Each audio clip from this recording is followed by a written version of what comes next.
എല്ലാവർക്കും നമസ്കാരം. എല്ലാവരും സന്തോഷമായിട്ടിരിക്കുന്നു എന്ന് വിചാരിക്കുന്നു. ഞങ്ങളും സന്തോഷമായിട്ടിരിക്കുന്നു.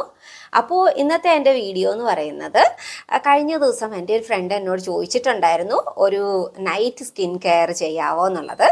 അപ്പോൾ നൈറ്റ് സ്കിൻ കെയർ എന്നുള്ളത് മാത്രമല്ല, സ്കിൻ കെയർ എന്നുള്ളത് വളരെ ഇമ്പോർട്ടൻ്റ് ആയിട്ടുള്ള കാര്യമാണ്. നൈറ്റിൽ ചെയ്യുക എന്നുള്ളത് ഇച്ചിരി സ്പെഷ്യൽ ആയിട്ടുള്ള കാര്യമാണ്. കാരണം എന്താണെന്ന് വെച്ചാൽ, രാത്രിയിൽ നമ്മൾ റെസ്റ്റ് എടുക്കുന്ന സമയത്ത് നമ്മുടെ സ്കിന്നിനെ സ്വന്തമായിട്ട് നമ്മുടെ സ്കിന്നിൽ ഉള്ള കുറവുകളെയൊക്കെ നികത്തണ ഒരു സമയമാണ്.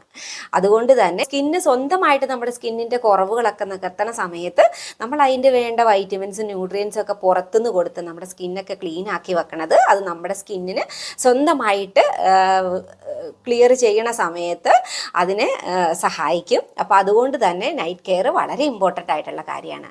അപ്പോൾ ഇന്ന് ഞാൻ ചെയ്യുന്ന പല കാര്യങ്ങളും ഞാൻ പണ്ട് മുതലേ ഞാൻ ചെയ്തു വന്ന കാര്യങ്ങളാണ്.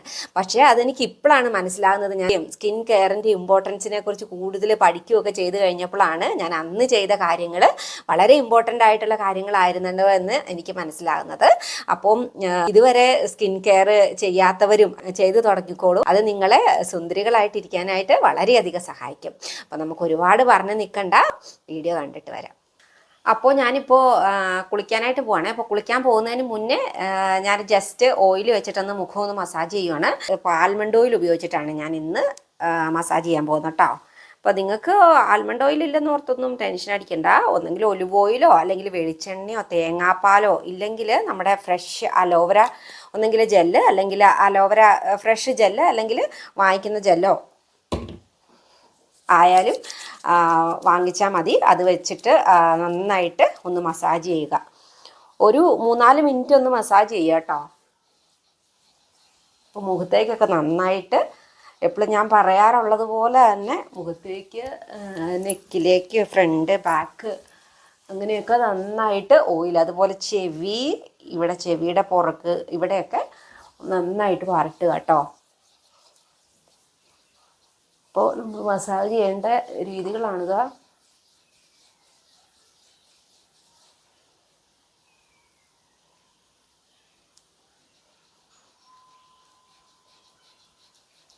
അതുപോലെ തന്നെ നോസിൻ്റെ സൈഡ് ഇവിടെ clockwise, anticlockwise,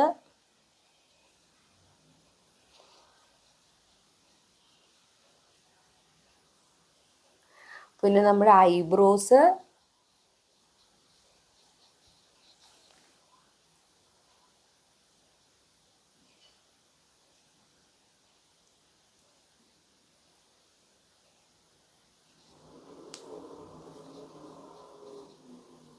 പിന്നെ ഐസ്,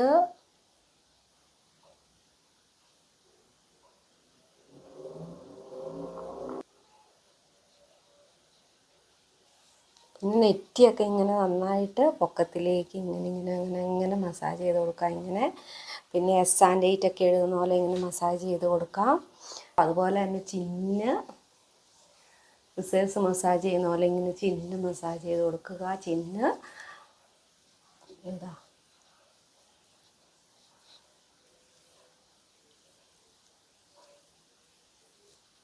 എന്നിട്ട് ഇങ്ങനെ ഫുള്ള് നമ്മൾ കുറച്ച് നേരം ഒന്നിങ്ങനെ ടാപ്പ് ചെയ്ത് കൊടുക്കുന്നത് വളരെ നല്ലതാണ്. പിന്നെ നെക്ക് ഇങ്ങനെ, അപ്പോൾ എല്ലാം നിങ്ങൾ ഒരു 5-6 പ്രാവശ്യം വെച്ച് വേണം ചെയ്യാനായിട്ട് കേട്ടോ. നെക്ക് ഇങ്ങനെ, അതുപോലെ ഫ്രണ്ട്, ബാക്കും നെക്കും എല്ലാം ഇങ്ങനെ നന്നായിട്ട് ഇങ്ങനെ,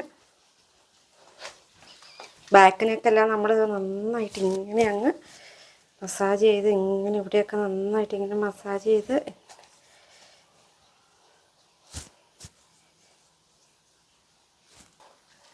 പിന്നെ നമ്മൾ ചെവിയുടെ ഇവിടെയൊക്കെ ഇങ്ങനെ മസാജ് ചെയ്യണം കേട്ടോ. അങ്ങനെ ചെവിയുടെ ഇവിടെ, ചെവിക്കകം ഒക്കെ ഇങ്ങനെ മസാജ് ചെയ്ത് കൊടുക്കുക. അതാ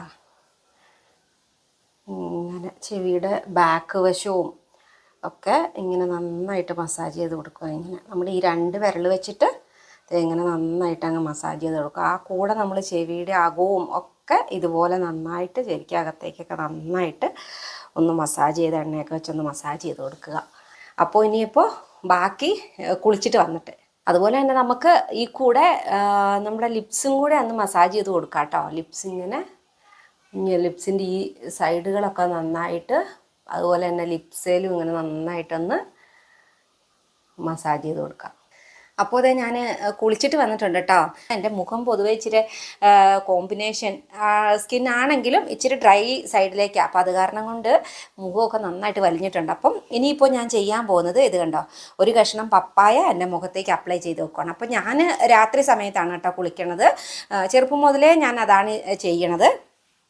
അപ്പോൾ നിങ്ങൾ രാത്രിക്ക് ഭക്ഷണമൊക്കെ കഴിച്ച് കഴിഞ്ഞിട്ട് നമുക്ക് പാത്രമൊക്കെ ക്ലീൻ ചെയ്യാനുണ്ടാവും, പിന്നെ കിച്ചണൊക്കെ ക്ലീൻ ചെയ്യാനുണ്ടാവില്ല. അപ്പം ഭക്ഷണമൊക്കെ കഴിച്ച് കഴിഞ്ഞിട്ട് ജസ്റ്റ് മുഖം ഒന്ന് നന്നായിട്ട് വാഷ് ചെയ്തതിന് ശേഷം ഇതുപോലത്തെ ഒരു പപ്പായ പീസ് എടുത്തിട്ട് നന്നായിട്ട് ഇങ്ങനെ ഫേസിലേക്ക് അങ്ങ് അപ്ലൈ ചെയ്ത് വെക്കുക.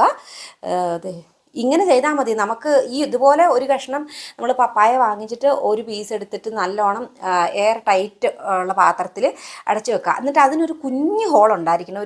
ഒരുപാട് അതിലേക്ക് എയർ കയറാനും പാടില്ല. ഒരു ചെറിയൊരു കത്തി കൊണ്ട് ഇങ്ങനെ ഒരു ചെറിയൊരു ഹോൾ ഇട്ട് വെച്ചാൽ മതി. അപ്പോൾ ചെറിയൊരു എയർ കടക്കത്തക്ക രീതിയിൽ നമ്മളൊരു പാത്രത്തിൽ ഇതുപോലത്തെ പപ്പായയുടെ പീസുകൾ ഇട്ട് വെക്കുകയാണെന്നുണ്ടെങ്കിൽ അത് കുറേ നാൾ ഫ്രിഡ്ജിൽ ഇരുന്നോളും, ചീത്തയായി പോകാതിരുന്നോളും. അപ്പം ഞാനിങ്ങനെ അപ്പോൾ ഈ പപ്പായയുടെ പീസാണ് തേക്കണത്. അതുപോലെ നമ്മൾ പപ്പായയുടെ പീസ് തേക്കണത് വളരെ നല്ലതാട്ടോ. നിങ്ങൾ ഒരാഴ്ച കണ്ടിന്യൂസ് ഇങ്ങനെ ചെയ്ത് കഴിഞ്ഞാൽ സ്കിന്നിന് നല്ല കളറും വരും, നമ്മുടെ സ്കിന്ന് ബ്രൈറ്റൻ ആകാനും ഒക്കെ വളരെ നല്ലതാണ് കേട്ടോ.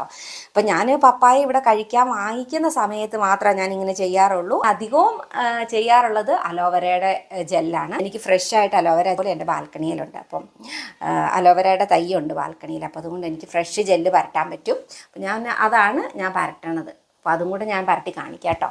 അതുപോലെ ഞങ്ങൾക്കറിയാലോ പലർക്കും ഇതിൻ്റെ കറ അലർജി ഉണ്ട്. അപ്പോൾ അത് നമ്മളൊന്നൊരു വെള്ളത്തിൽ ഒരു മണിക്കൂർ നേരമൊക്കെ ഒന്ന് വെള്ളത്തിലിട്ട് വെച്ചിട്ട് അതിൻ്റെ കറയൊന്ന് കളഞ്ഞതിന് ശേഷം വേണം ഉപയോഗിക്കാനായിട്ട്. അപ്പം ഞാൻ നമുക്ക് ഇതുപോലത്തെ ഒരു പീസ് അപ്പോൾ നമുക്ക് മുഖത്ത് തേക്കാനായിട്ട് മുഖത്തും നെക്കും ഒക്കെ തേച്ചാൽ പോരെ. അപ്പോൾ അതിന് വേണ്ടിയിട്ട് ഞാൻ ഇങ്ങനെ ഒരു ചെറിയ പീസിങ് കട്ട് ചെയ്തെടുക്കുവാണേ. എന്നിട്ട് ബാക്കി നമുക്ക് ഇതുപോലെ തന്നെ ഫ്രിഡ്ജിൽ അങ്ങ് വെച്ചാൽ മതി, അതവിടെ ഇരുന്നോളും. പിന്നെ ഇതിപ്പോൾ ഞാൻ ഇങ്ങനെ എടുത്തിട്ടുണ്ട്. ഇനിയിപ്പോൾ വേറെ ഒന്നും ചെയ്യാനില്ല. ഇത് ജസ്റ്റ് നമുക്കിങ്ങനെ അങ്ങ് ഓപ്പൺ ചെയ്യുക. വേണ്ടതേ ഇതിങ്ങനെ ജസ്റ്റ് നമുക്കിങ്ങനെ രണ്ട് സൈഡിൽ നിന്നും അങ്ങ് ഓപ്പൺ ചെയ്തതിന് ശേഷം കണ്ടോ ഇതിൻ്റെ ജെല്ലുണ്ടല്ലോ.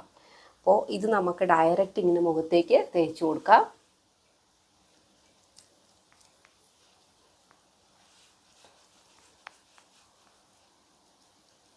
ഞാൻ എപ്പോഴും പറയാറുള്ളത് പോലെ ഫേസിലേക്ക് നെക്കിലേക്കും ഒക്കെ തേക്കണം കേട്ടോ. ഫേസിലേക്ക്, ഫ്രണ്ടിലേക്ക്, നെക്കിലേക്ക് ഒക്കെ തേക്കണം.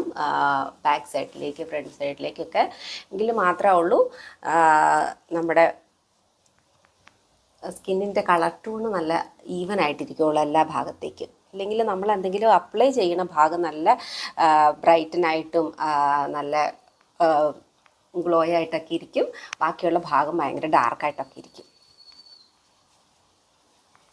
അതിന് ശേഷം നമുക്ക് നമ്മുടെ കയ്യിലേക്ക് ഫുള്ളായിട്ട് ഇങ്ങനെ ഒന്ന് സ്പ്രെഡ് ചെയ്ത് കൊടുക്കാം കേട്ടോ.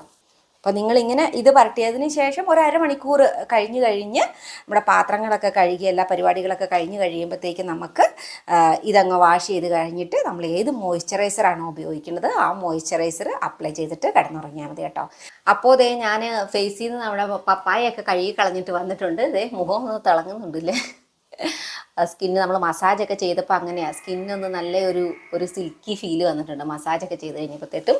അപ്പോൾ ഇനിയിപ്പോൾ ഞാൻ ഉപയോഗിക്കുന്ന മോയ്സ്ചറൈസിങ് ക്രീം എല്ലാവർക്കും ഞാൻ ഇതിന് മുന്നേ ഒരുപാട് പ്രാവശ്യം പറഞ്ഞിട്ടുണ്ട്. നിവ്യയുടെ ഈ കൊക്കോ ബട്ടറാണ്. അപ്പോൾ ഇത് ഞാൻ അപ്ലൈ ചെയ്യും ഫേസിലേക്ക്. അപ്പോൾ ഞാൻ ഓയിൽ വെച്ചിട്ട് മസാജ് ചെയ്യണത് ആഴ്ചയിൽ 1-2 ദിവസം മാത്രമേ ചെയ്യുള്ളൂ കേട്ടോ. ബാക്കി ദിവസങ്ങളിൽ ഞാൻ കുളി കഴിയുമ്പോൾ ഒന്നെങ്കിൽ അലോവേരയുടെ ഒരു പീസ് അല്ലെങ്കിൽ പപ്പായയുടെ ഒരു പീസ് മുഖത്തേക്ക് അപ്ലൈ ചെയ്ത് വെക്കും. അതിനുശേഷം എൻ്റെ രാത്രിക്കത്തെ പണിയൊക്കെ കഴിഞ്ഞ് ഞാൻ കിടക്കാൻ ആകുന്ന സമയത്ത് ജസ്റ്റ് അതൊന്ന് വാഷ് ചെയ്ത് കളഞ്ഞിട്ട് ഞാൻ ഉപയോഗിക്കുന്ന മോയ്സ്ചറൈസറിലേക്ക് 1-2 ഡ്രോപ്പ് അലോവേരയുടെ ജെല്ലും കൂടെ ചേർത്ത് മിക്സ് ചെയ്തിട്ടാണ് ഞാൻ ഉപയോഗിക്കുന്നത് കേട്ടോ. ക്രീം ഉപയോഗിച്ചത് സ്ഥലത്തുകൂടെയൊക്കെ ശരിക്കും നമ്മുടെ ഫേസും നെക്കും അവിടെയൊക്കെ ഇടിക്കണം കേട്ടോ. അപ്പോൾ ഞാൻ കുളിച്ച് കഴിയുമ്പോൾ ഞാൻ ക്രീം തേക്കാറുണ്ട്. ബോഡി ക്രീം ഞാൻ മേത്തൊക്കെ തേക്കാറുണ്ട്. അപ്പോൾ ഞാൻ ഷിയ ബട്ടറാണ് എൻ്റെ കാലയിലേക്ക് തേക്കണത്, പ്യുവർ ഷിയ ബട്ടർ. അത് ഭയങ്കര നല്ലതാണ് നമ്മുടെ കാലിൻ്റെ സൈഡൊക്കെ നല്ല സോഫ്റ്റായിട്ടിരിക്കാനും അങ്ങനെയൊക്കെ. ഞാൻ എൻ്റെ ഒരു ഫ്രണ്ടിന് കാല് ഭയങ്കരമായിട്ട് വരഞ്ഞ് കയറുന്നുണ്ടായിരുന്നു. അപ്പം ഞാൻ എൻ്റെ ഒരു ഫ്രണ്ടിന് അത് ഞാൻ കുറച്ച് കൊണ്ട് കൊടുത്തിട്ട് ഫ്രണ്ടിനോട് പറഞ്ഞ നല്ല മാറ്റം ഉണ്ടെന്ന് കേട്ടോ. അപ്പോൾ അത് വളരെ നല്ലതാണ് ഷിയ ബട്ടർ. നമുക്ക് ഓൺലൈൻ മേടിക്കാൻ കിട്ടും പ്യുവർ ഷിയ ബട്ടർ. പിന്നെ ഇനി അടുത്തത് ഞാൻ ചെയ്യണത് ലിപ്പ്. അപ്പോൾ ഇതേ ലിപ്പിൽ ഞാൻ ഉപയോഗിക്കുന്നത് കണ്ടോ കൊക്കോ ബട്ടറിൻ്റെ വാസലിനാട്ടോ. ഇത് ഭയങ്കര നല്ലതാണ്. ഇത് ഞാൻ കിടക്കാൻ നേരത്ത് ശകലം ലിപ്സിലേക്ക് പരട്ടിയിട്ട് കിടന്നു കഴിഞ്ഞാൽ ഒരു ശകലം പോലും ഡ്രൈ ആവത്തില്ല. അതുപോലെ തന്നെ നമ്മൾ പകലും ഇത് 1-2 പ്രാവശ്യം ഇപ്പോൾ രാവിലെയോ വൈകുന്നേരമോ അല്ലെങ്കിൽ നമ്മൾ ഫുഡൊക്കെ കഴിച്ചു കഴിഞ്ഞതിന് ശേഷം ഈ സാധനം നമ്മുടെ ലിപ്സിലേക്ക് പരട്ടുവാണെങ്കിൽ നമ്മുടെ ലിപ്സ് ഒട്ടും ഡ്രൈ ആവത്തില്ല കേട്ടോ. നല്ല സ്മൂത്ത് ആയിട്ടിരുന്നോളൂ. ഈ കൊക്കോ ബട്ടറിൻ്റെ വാസലിൻ ഇതും നല്ലതാണ് കേട്ടോ. അപ്പം ഞാൻ കിടക്കണതിന് മുന്നേ ഞാൻ ഇതും ചെയ്യും. ഇത് കണ്ടോ, ഇതാണ് ഷിയ ബട്ടർ കണ്ടോ. ഇത് എൻ്റെ ഒരു ബോട്ടിൽ ഇത് കഴിഞ്ഞു ഞാൻ പരട്ടി. ഇതിപ്പോൾ ഞാൻ പുതിയ ബോട്ടിൽ വാങ്ങിച്ചതാണ്. അപ്പോൾ ഇതാണ് ഞാൻ എൻ്റെ കാലിലേക്കും കയ്യിലേക്കൊക്കെ പരട്ടണത്. അപ്പോൾ ഇത്രയും ചെയ്താൽ മതി. പിന്നെ ഒരു കാര്യം ഇന്നലെ ഞാൻ നൈറ്റിൽ സ്കിൻ കെയർ ചെയ്ത സമയത്ത് പറയാൻ മറന്നുപോയി. ഞാൻ കിടന്നുറങ്ങുന്ന സമയത്ത് പണ്ട് മുതലേ ചെയ്യണ ഒരു കാര്യമാണ് പുരുകം എഴുതുക എന്നുള്ളത്. അപ്പോൾ നമ്മൾ പുരുകം എഴുതുന്നത് ഓൾറെഡി നമ്മൾ പുരുകം എഴുതുന്ന സമയത്ത് നമ്മുടെ പുരുകത്തിനൊരു ചെറിയ മസാജ് കിട്ടും. പിന്നെ തന്നെയല്ല നമ്മൾ നാച്ചുറലായിട്ടുള്ള കൺമഷിയൊക്കെ, അതായത് ഓർഗാനിക് കൺമഷിയൊക്കെ വാങ്ങിച്ചിട്ട് ഉപയോഗിക്കുകയാണെങ്കിൽ അതിൽ ഉപയോഗിച്ചിരിക്കുന്ന ഇൻഗ്രീഡിയൻസ് ഒക്കെ നമ്മുടെ പുരുകം പൊഴിഞ്ഞു പോകാതിരിക്കാനും നമ്മുടെ പുരുകം നല്ല തിക്കായിട്ട് ഗ്രോ ചെയ്യാനും ഒക്കെ അത് നമ്മളെ സഹായിക്കുകയും ചെയ്യും. അപ്പോൾ അത് ഞാൻ ഇപ്പോഴും പണ്ടും ചെയ്യുന്ന കാര്യമാണ്, ഇപ്പോഴും ചെയ്യുന്ന കാര്യമാണ്. അപ്പോൾ പണ്ടൊക്കെ ചെയ്യുമ്പോൾ എന്നോട് വീട്ടിലുള്ളവർ ചോദിക്കുമായിരുന്നു, എന്തിനാണ് നീ രാത്രി കിടക്കാൻ പോകുമ്പോൾ ഈ കണ്ണെഴുതിയിട്ട് പോകണതെന്ന്. അപ്പോൾ ഞാൻ തമാശയ്ക്ക് പറയുമായിരുന്നു, ഇനി സ്വപ്നത്തിൽ ആരെങ്കിലും വന്നാലും സുന്ദരി അല്ലാതിരിക്കാൻ പാടില്ല എന്ന്. അപ്പോൾ അതിൻ്റെയൊക്കെ ഒരു ഇമ്പോർട്ടൻസ് എനിക്ക് ഇപ്പോഴാണ് മനസ്സിലാകുന്നത്. ഞാൻ സ്കിന്നിനെ കുറിച്ചും ഹെയറിനെ കുറിച്ചും ഒക്കെ കൂടുതൽ അറിയുകയും പഠിക്കുകയൊക്കെ ചെയ്ത സമയത്ത്. അപ്പം അതും ചെയ്യാനായിട്ട് മറന്നു പോകാതിരിക്കുക. അപ്പോൾ ഇതായിരുന്നു ഇന്നത്തെ എൻ്റെ വീഡിയോ എല്ലാവർക്കും ഇഷ്ടപ്പെട്ടെന്ന് വിചാരിക്കുന്നു. ഇഷ്ടപ്പെട്ടെങ്കിൽ ലൈക്കും ഷെയറും സബ്സ്ക്രൈബും ഒക്കെ ചെയ്യണേ. അപ്പോൾ എല്ലാവരും എന്നും നല്ല ഹാപ്പി ആയിട്ടും ഹെൽത്തി ആയിട്ടും ബ്യൂട്ടിഫുൾ ആയിട്ടും ഒക്കെ ഇരിക്കട്ടെ എന്ന് ആശംസിക്കുന്നു. ബൈ.